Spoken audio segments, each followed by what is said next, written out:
Go. Hi and welcome to Rate My Gadget. I will be showing you how to put a Irocker paddle together.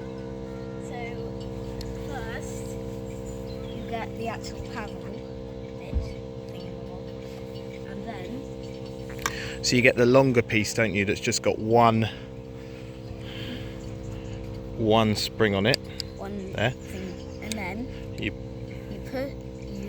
put them together. Try and make it lined, so where the hole is, this one, try and make it lined.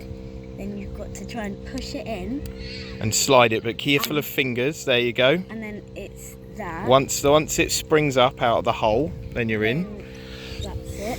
And then you get where the handle will be, and then you have to pull this bit here out. Yeah, so what you're doing is you're pulling those two sleeves off. Okay.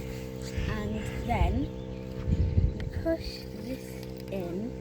And you're lining the dots up, aren't you? The holes. You're lining it up and seeing how you do it, and then you push it in, and then you've got a paddle, and you can change the size whenever you want. So how do you change the height of it? Show people how you change the height. So to change the height, you have to pull it out again and then push it down, and then you've got to get a dot, say this one, in there, and then you push down. Keep your fingers clear so you're not pinching your fingers, and that's shorten the height of it. So you change the height of it by where the handle is at the top. Yeah. Okay, thanks for watching. Make sure to like and subscribe. Yeah.